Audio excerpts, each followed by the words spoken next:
Yeah. What's that? So in the spirit of all our needs are met, I don't know if you all remember, but Brother Tom, he's another example of that song. This is the gentleman that fell in the elevator shaft. Whoa. Yeah. And how many surgeries later? He's back on the drums again.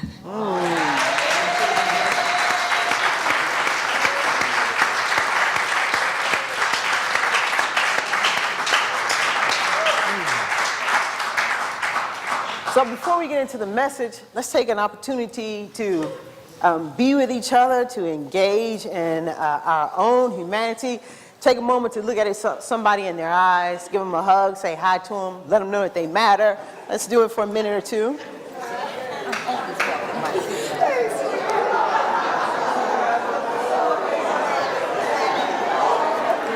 Somehow, sweet, sweet spirit made a way out of me.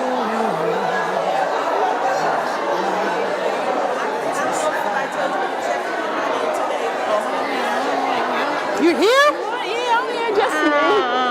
She said, remind them to RSVP. Okay. By Wednesday if they can. Okay. Okay. Got it.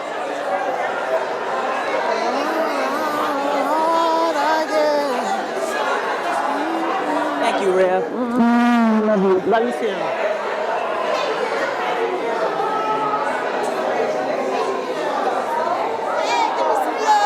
How you doing?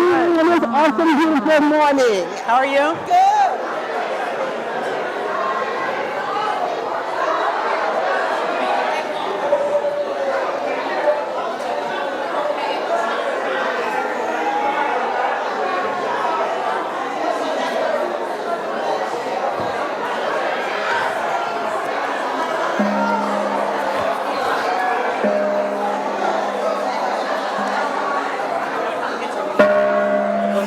Good morning. Morning. How are you? Good.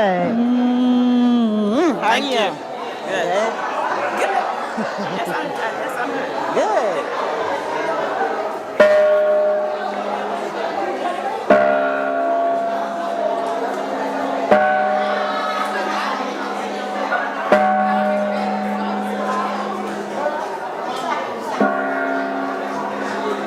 All right.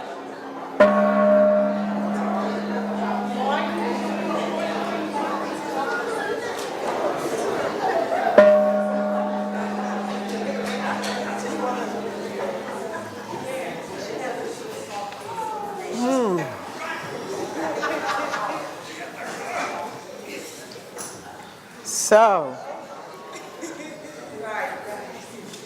we are ready to jump into our theme for the month of March, which is change something. Or perhaps, as Kamar would say, change something. Change something. So we are looking at the following principles today. We are working with principle number 6. We believe in the unity of all life. You can find the spiritual principles in the back of your chair as a trifold. No, they're not there. All right. Number 6. We believe in the unity of all life and that the highest God and the innermost God is one God. We believe that God is personal to all who feel this indwelling presence. Number 5, we believe the ultimate goal of life to be a complete freedom from all discord of every nature, and that this goal is sure to be attained by all. Benjamin Disraeli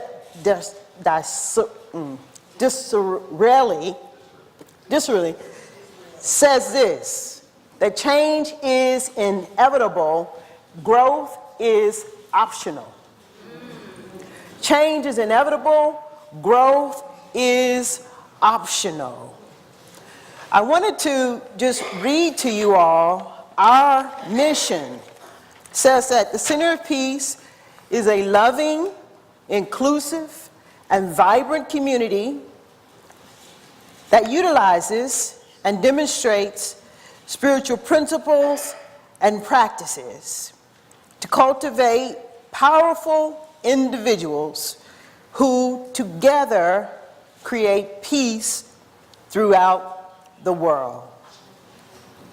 This is a call to action as I see it. It says we utilize and demonstrate spiritual principles and practices. If you haven't taken too much time to be with our vision and our mission, I would invite you to. It speaks a lot about who we are as a center of peace and what is ours to do in this world. So it said to cultivate powerful individuals. The powerful individuals that we're talking about is you and me. To cultivate powerful individuals, you and me. And then if that's the truth, then we must know that, and some of you'll know this from Psalm 30:5, it says that weeping may endure through the night, and joy cometh in the morning. You have to know that if you are going to be a powerful individual, that weeping may endure through the night and that joy comes in the morning. That you might not be where you want to be right now. You might not be doing what you want to do right now. Your life might not be looking the way you desire it to look right now. But oh, joy. In a moment. It says that joy comes in the morning, Bayless, but it can come in a moment. It might not be what you want it to be right now, but joy is at hand. We believe here that God is within. It is one of the science of mind, in science of mind, it's one of our fundamental propositions. We believe that God is all that there is. God is all that there is, and when we say that God is all that there is all that there is, that includes everything. That includes everything, that includes everyone, that includes all possibilities, that includes all action. God is all that there is, a fundamental proposition then that states then that God is within. Here in our teaching, we believe that we don't need an in-between to get to God, that God is within and that everything that we need is right where we are. God is within. I'm going to read just a little bit from Living the Science of Mind. I'm starting on page 130. The title of this chapter is God, Your Impersonal Self.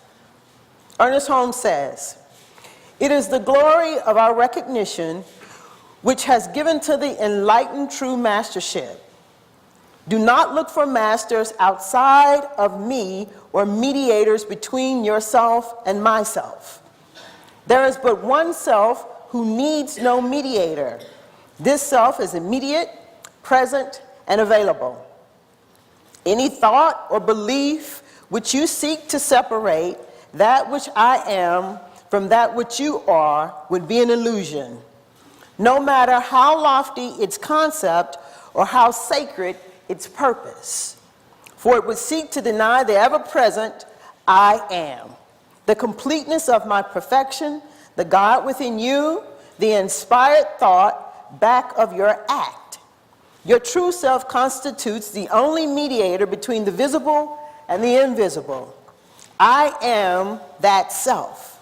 Be still and know that you are one with me, and my being in you is your life. It is also your body, mind, and spirit. Every cell of your body, every thought of your mind, the glory of your spirit. That which you have so ardently sought has never been separated from you for one moment.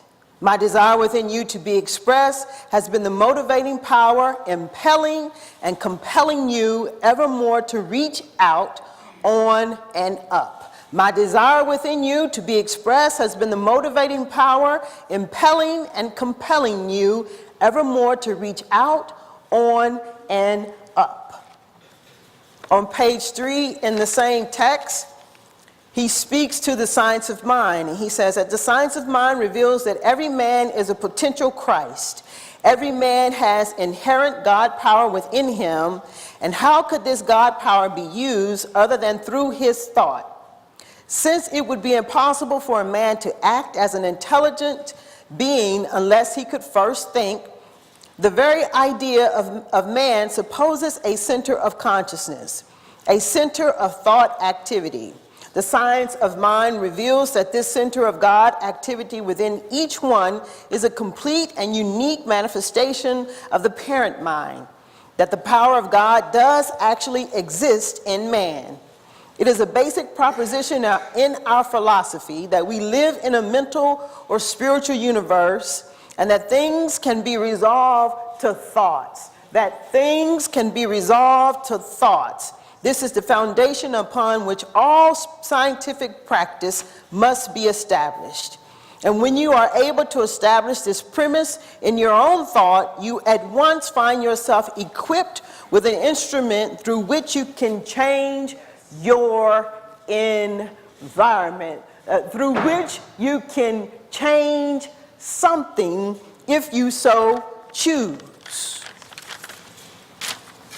So, in other words, what we believe here is that we can do this changing for ourselves right here and right now, and we don't have to wait on anybody.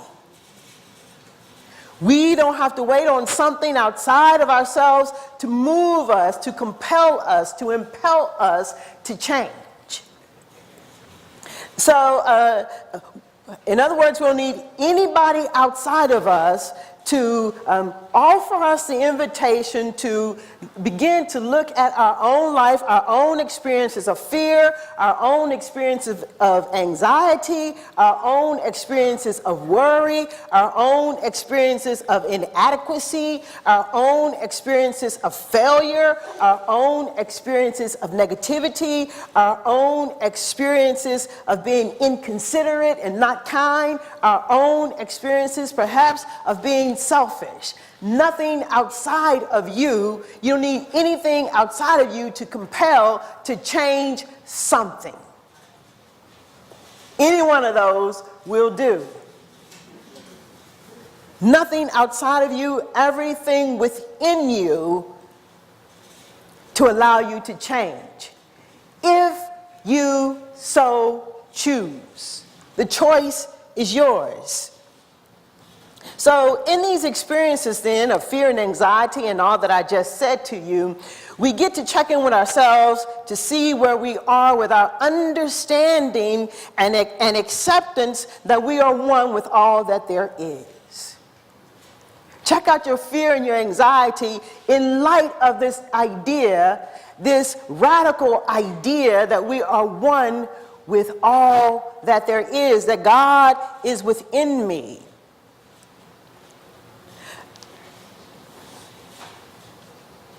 So then we should begin by reasoning then that if we are one with all that there is and that God is within me, then God's grace is my sufficiency. No matter what the need may be, God's grace is my sufficiency no matter what the need may be, that within me is sufficient enough to meet every need, whatever the need may be. Within you is sufficient enough, is enough love, is enough joy, is enough beauty, is enough intelligence, is enough wisdom, is enough whatever it is that you need to meet whatever you are going through. God's grace is my sufficiency. We're talking about changing something. And until we get to the point where we can begin to realize this and accept this, accept our oneness with all that there is, then for many of us, there'll never be enough. There'll never be enough. We'll always find ourselves in a state of lack and possible frustration. It's never enough. There'll always be, for some of us, difficulty in our understanding. We won't ever understand why somebody did something. Or for some of us, we'll always be worrying about tomorrow. Tomorrow, will my needs be met? Will my needs be met tomorrow? We will continue to think that we are not good enough. Some of us. Until we get that we are one with God, we'll continue to think that we're not good enough. We'll never consider our unity with all. We'll never begin to consider that we are one with one to another, each other. There might forever be this idea of us and them. Whoever us and whoever them are. But this idea might continue to run rapid that we are somehow separate and apart. In other words, we'll never begin to see what's possible. That there's another way for us to live our life. That all that there is right where we are, and that we are one with it, where we begin to experience joy all the days. Not just tomorrow, not just perhaps in this moment, but all the days. You and I will begin to experience joy. It'll be our very life.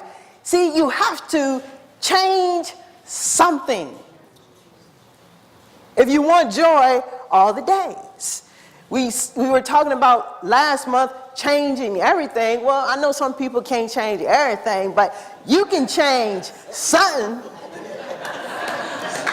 But you can change something. And so it's an invitation then for us to look at those areas in our life where we can clearly see that enough is enough.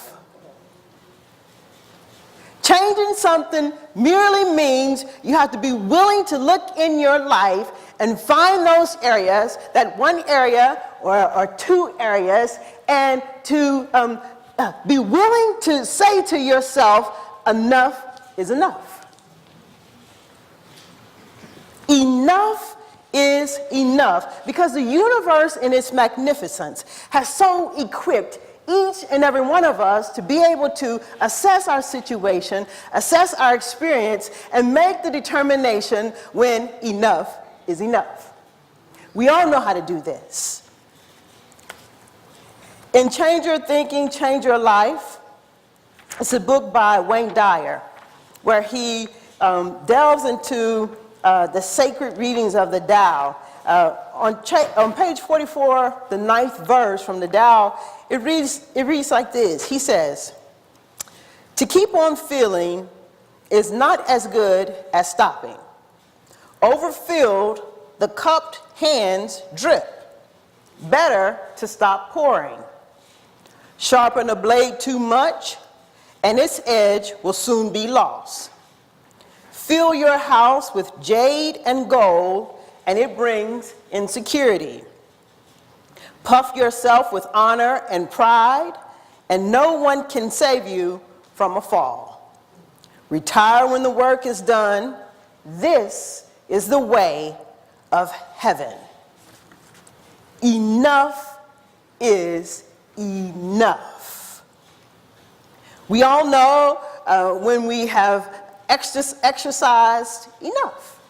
We all know when we've ate enough.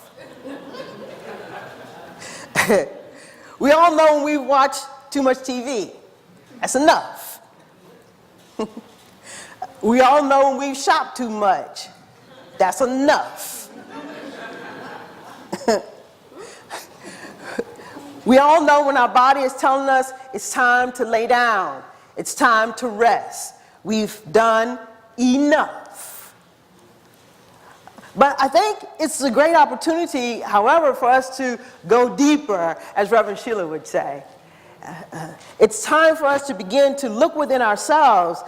That is, if we're going to go deeper, to begin to look at our own thoughts, our own thinking. This is a teaching about our thoughts and our thinking